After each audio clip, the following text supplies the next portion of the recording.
So with that, we come to the end of not paper 2, but question 2. Question 2, the exact question. So we go to poetry. We go to poetry. And I know most students find this area very challenging, but this is very easy. I tell students that if you want to pass in poetry, love poetry. Do not go there with a formed opinion that poetry is difficult. You're able to even score very well in poetry if you have a positive attitude. Just like it, enjoy it, have fun as you're reciting that poem, okay? And you'll find it very easy for you. If you love something, it loves you right back, right?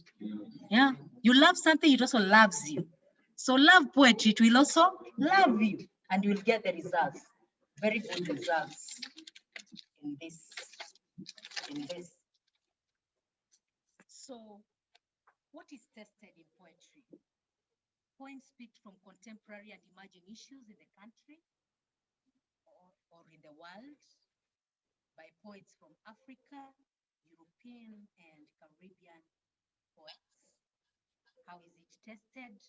Here you get a variety of questions that capture meaning of the poem, either the literal or the implied meaning, characterization, themes, the message in the poem, themes or the message in the poem, the style. You could be taught to paraphrase not a paragraph. In poetry, you don't have paragraphs. We have stanzas, right?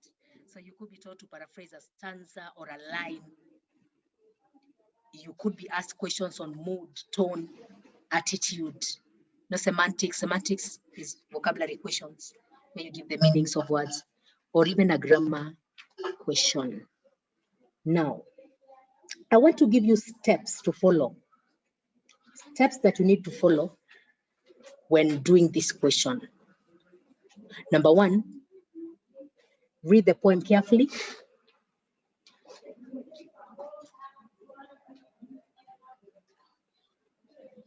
Read the poem carefully several times to ensure that you understand it. Read the poem carefully several times to ensure that you understand it. Now, as you read this poem, do not take any word, any line for granted, because each is important. Because remember, we said that in poetry, you choose words carefully because there's a reason, right? There's always a reason why the writer decided to use this word and not any other. So that should be well known to you, that no word should be taken for granted. Each is very, very important. So you read the poem the first time to get the literal meaning, the surface meaning. What is it about? What is it about? Then you do a second reading.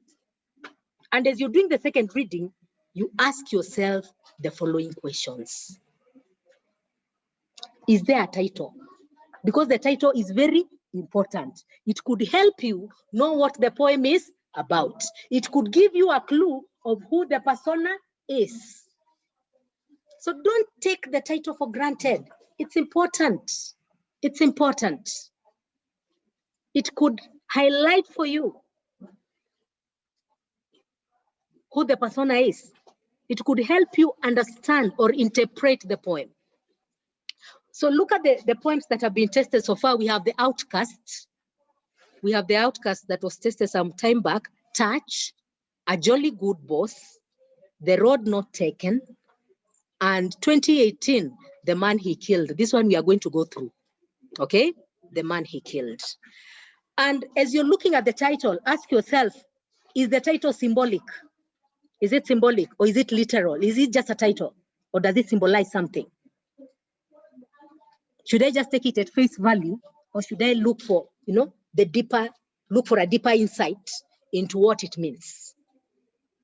Then you ask yourself, who is the persona? The persona students is the voice behind the words of the poet, the voice that is speaking to us, the voice behind the words, that voice that is communicating the message of the poem. That person that is speaking to us behind those words, the person that is saying whatever it is that the poem is saying. Remember that the persona is not the poet. We have had cases of students telling us that the persona is the poet. You know that when a poem is written, the name of the poet is written at the end. That is not the persona, that is the poet, the person that has written the poem. But then the persona is the voice that is speaking in that poem. So your work is to identify, by looking at the choice of words, identify who is speaking to you. Like in a poem like this, listen, if you should take my child, Lord, give my hands the strength to dig his grave. Cover him with earth. Lord, send a little pray. God, send a little rain, for grass will grow. If you should send me madness, moon-hard madness, let me stop there. Who is the persona? A mother. A mother, right?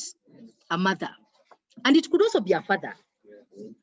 Why are you saying mother and your boys? You can also have children. Huh?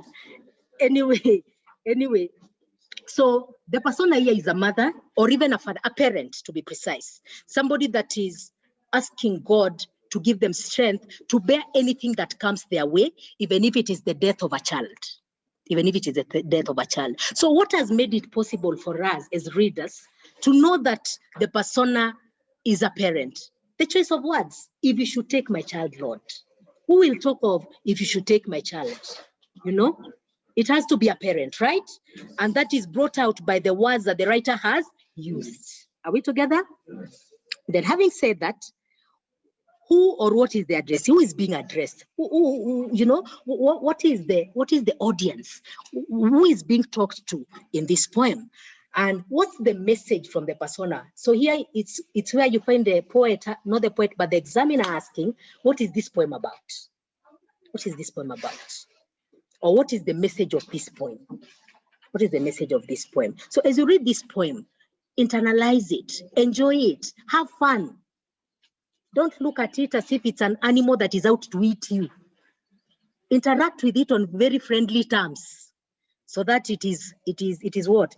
It takes pity on you and you can give the right answers. Then which styles have been used? You know, as you read this poem, you know, remember this is the second reading.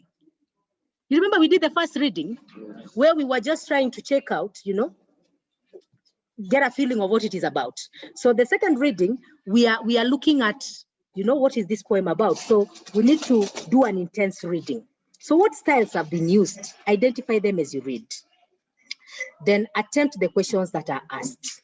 Like, now I'm showing you how, or before we look at the questions, you've gotten a clear picture of what the poem is about. So you're asking yourself what is happening in the poem, right? Who is talking, to whom, that is the addressee. What is it about? What is this poem about? What is the message? Now, after you have developed this clear picture of what the poem is about, you ask yourself why the poet decides to give this picture. Why does the poet decide to, you know, talk about this child? What is his intention? What does he want me to feel after reading this poem? What is the poet, not the poet, but what is the speaker feeling as he's saying this? Look at that. So find out what the intentions are. Why this message is being conveyed. Then look at the stylistic devices, we've said that. And for any answer that you give, ensure that you can support it with evidence from the poem. Okay? Ensure that you can support it with evidence from the poem. Now, how do you answer questions on poetry successfully? How do you answer questions on poetry successfully? Number one, read the question very carefully and ensure that you know what it requires you to do. Read the question carefully and ensure that you understand what it requires you to do. Never answer any question without understanding what it requires of you. The first thing is understanding what the question requires. Number two, find out from the poem the response needed. I have not shared that here, okay? So you need to write, find out from the poem the response needed, and give just that. Find out from the poem the response that is needed and give just that. Do not tell stories. Nobody wants to read stories. They want answers. Ensure that your answer can be backed up by evidence from the poem. Ensure that your answer can be backed up by evidence from the poem. Now, in questions such as, what is the poem about? Now we go back to the slide. In questions such as, what is the poem about? You explain the meaning of the poem. You explain the meaning of the poem. There are two ways of answering this. Number one, there is the thematic approach. The thematic approach. Here, you give the main theme of the poem and its explanation. That is the illustration. So give the main theme of the poem. We are going to use the poem that was done in 2018 to look at this. We will see how you get the main theme and illustrate. For instance, the poem is about exploitation. You know, that is the main theme, the central theme that runs throughout the poem: exploitation, oppression, you know. And then your illustration could be the people in the poem are overworked, underpaid. A good example is A Jolly Good Boss. Have you ever read that poem?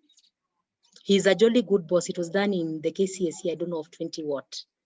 I think 2015. 2015. But since we are going to do this one for 2018, you go look at it. The main message in that poem is exploitation and maybe immorality. There's also immorality in the poem. So after that, you draw your illustrations from the poem. And even poor leadership is another theme in that poem. Then we have the summative approach. This is where the candidate summarizes the main events that are taking place in the poem. This is what I tell my students. See, you are my students and relatives. Now, if you cannot, you know, there's sometimes when the poem is going to be difficult. Like the poem of 2018 was not easy. That is the truth. It was a difficult poem. You realize that from looking at it, you may not be in a position to get the central theme. In such a case, summarize the main events that are taking place in that poem. Even if you do not score 4 marks, you will get at least 3. Other than giving the main theme and it is the wrong theme, you do not score anything there. Of course, the illustration will not score if you have not scored in the identification, right? So summarize the main events that are taking place in that particular poem. From the first stanza, what is happening in stanza 1? You summarize that. Go to stanza 2, summarize that. And you give that as what the poem is about. I will show you how to go about it using that poem. So don't worry. Then there are questions on style. We've talked so much about style. It is the same thing. Style does not change. You have to identify, you have to illustrate, and if you are told to give the effect, you have to also give it. Lucky for us, the poem we are going to be looking at required the 3. So we will see how it's done, okay? Then, of course, mood. Mood is the atmosphere of the poem. You know, mood. To answer mood, just ask yourself, what does the poem make me feel? Because that is the mood.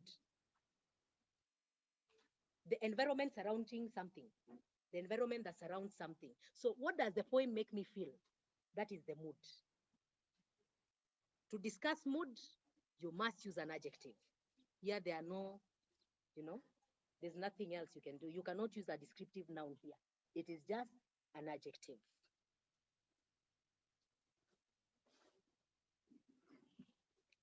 For instance, you can say that, you know, what is the mood of the poem?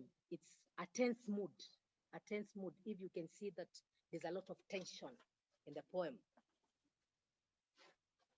So an adjective must be used. New Integrated English Book 3 will have, I don't know whether it has notes on mood,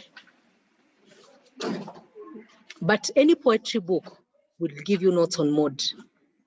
But I know New Integrated English Book 3 will have notes on tone and attitude. and attitude.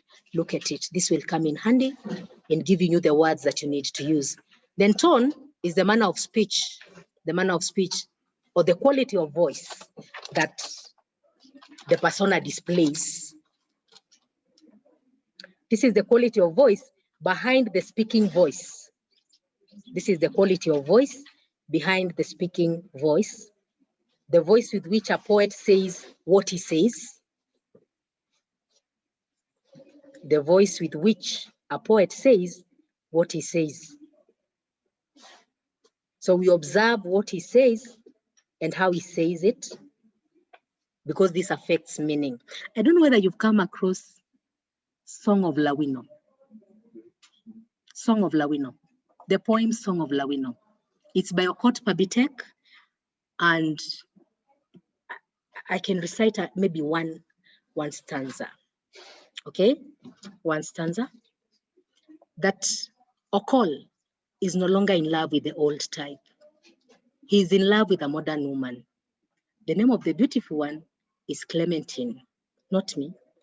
When you see Clementine, the beautiful one aspires to look like a white woman.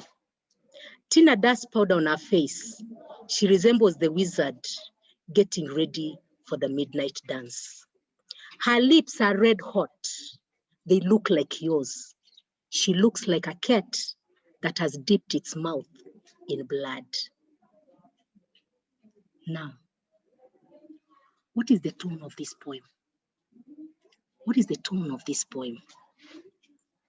What is the tone of this poem? Who do you think is the speaker in this poem? An observer. Really? The title is already very clear for us, Song of Lawino. So who is the speaker here? Lawino. And we're imagining that Lawino is the wife of Okol, because she tells us Okol is no longer in love with the old type, meaning that Lawino is the old type, right? He is in love with a modern woman, modern. You know, I look at modern and the way Lawino discusses Clementine, and I get to understand that according to her, modern is not good. She doesn't mean that Clementine is beautiful because she's modern. Look at the description that she uses to give Clementine, that she does powder. You know, this is modernity. Our grandmothers, did they even know what powder is? They used to dust powder. Yours must be very young. Yours must be very young. Mine does not know what powder is. Yes. So dusting powder on your face, we expect that when a girl does powder on her face, she looks good, right? She looks good. There's a boy there who is saying no. Okay, so she will look good. But according to Lawino, you know, when Tina does powder on her face, she looks like a wizard. You know, a wizard is a male witch.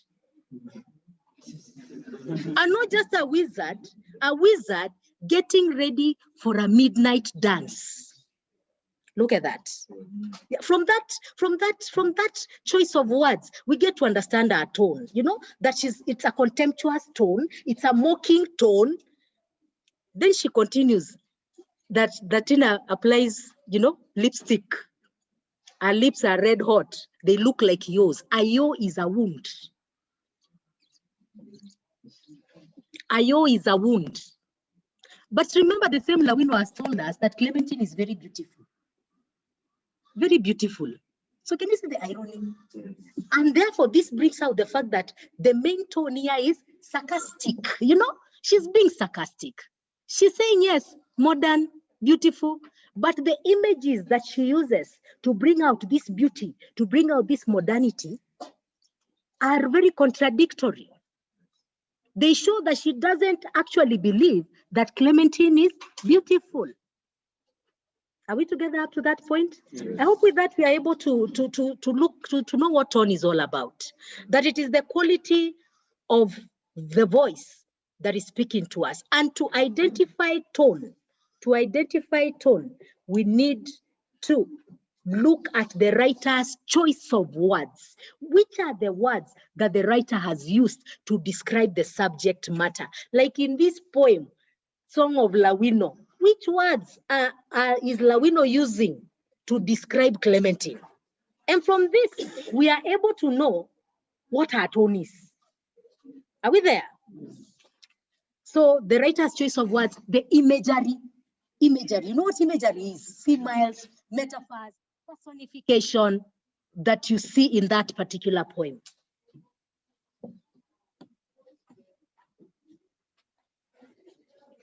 Remember, it is tone that will enable you to know the attitude of the speaker towards the subject, right? So you must first know what the tone is for you to identify the attitude and also get the mood of the poem. So attitude, we talked about attitude. It is a feeling towards something. We have talked about characterization. I don't need to talk about it again because character traits will always be character traits, even if they are in poetry or in the excerpt or whichever place you find them. Then semantics is the meanings of words as used in the poem. Then you can be told to summarize the message using a proverb. My only point of emphasis here is that if you are giving a proverb, give it in its real state. Proverbs are static. They are unchanging. If the proverb is, do not judge a book by its cover, don't say, do not judge books by their covers, you will not score. All that glitters is not gold. Do not change this and say, not all that is glittering is gold. You will not score. Proverbs are static and changing. Are we there? Give them as they are. Give them as they are. There are times you may be asked, what do you learn from this poem? What do you learn from this poem? Your answer must be a positive statement. Your answer must be a positive statement in lessons learned. Don't tell us what you do not learn. Tell us what you learn. That we should be obedient. Don't say, this poem teaches me not to be disobedient. That is a negative statement. Do not do it.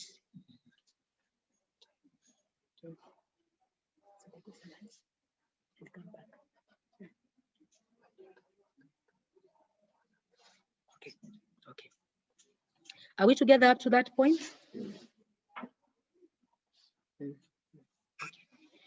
So you have to use a positive statement. You have to use a positive statement. There's something here. Summarizing the message using a proverb. Then avoid retelling the poem using illustrations. You must attempt to identify the main idea that is being passed, but then take note that you can use the summative approach or the thematic approach that is allowed. Are we together up to that point? I'm told that we don't have a lot of time. I don't know whether we have time for that poem. I think I can. Let me go through the oral narrative very fast and then the grammar. Then if we still have time, we can look at the poem. Is that okay? Good. So in the oral narrative, you need to know about classification, the different kinds of narratives that we have, myths, legends, etiological narratives, etc. Features of the different kinds of narratives, the styles that are present, characterization and roles. In 2017, look at that paper, the paper for 2017, some of the characters there were travelers. And students were asked, what is the role of the travelers in this narrative? What is the role of the travelers in this narrative? So you need to know the role of characters. Are we there? Then we have cultural aspects. You know, what do we learn about the culture of these people through the narrative? What happens when this is translated? You know, like the loss of sound patterns in poetry, loss of authenticity or originality. loss of the lock of labor, change in meaning, because you cannot get an exact word that is able to pass the same meaning. Then of course, the moral lesson that you learn from that particular narrative. Remember, I've told you that when it comes to moral lessons, it should be a positive statement. Like we should obey our parents, not we shouldn't disobey our parents. Economic, political, social activities, very important. I want to say something here, that an activity is something that you do. So this activity must be a verb. The answer here must be a verb. The answer here must be a verb. If it is economic farming,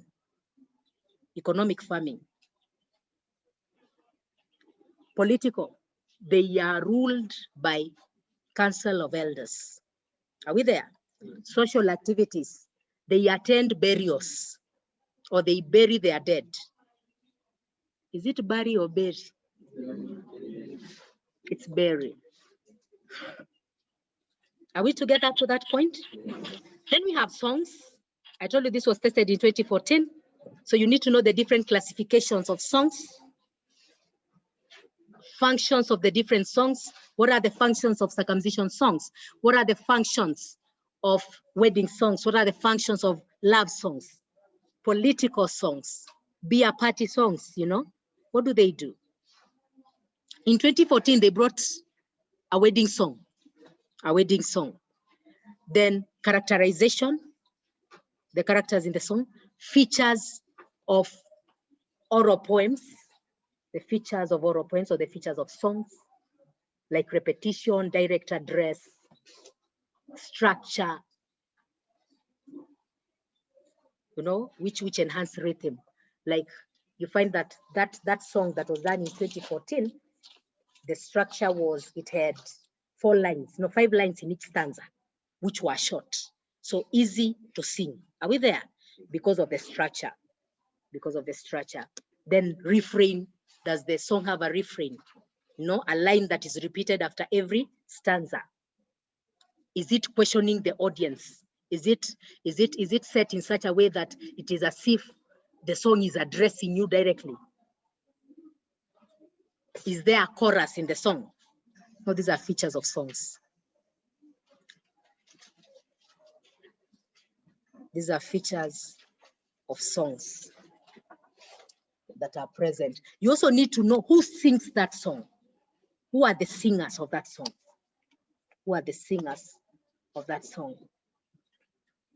What does the song teach you about that society? What does the song teach you about that society?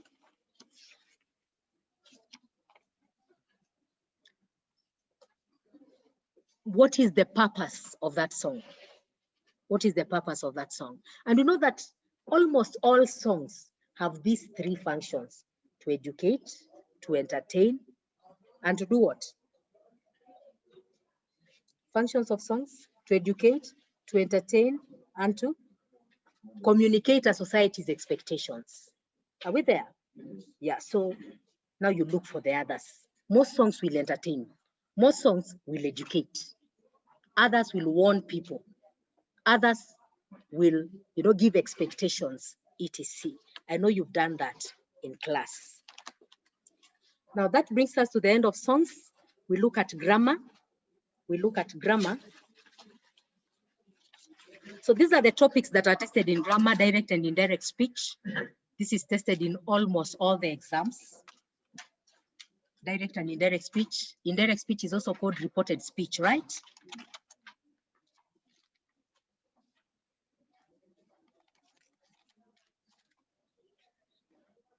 Derivations, ambiguity in sentences. That was even tested in 2019. No, 2018. In 2018. Inversions in sentences.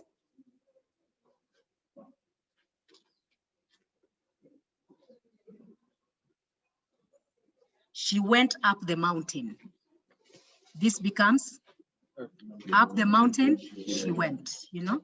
That is the inversion we are talking about. Punctuations, like in 2016, they brought parentheses. They brought parentheses, participles and gerunds, participles and gerunds.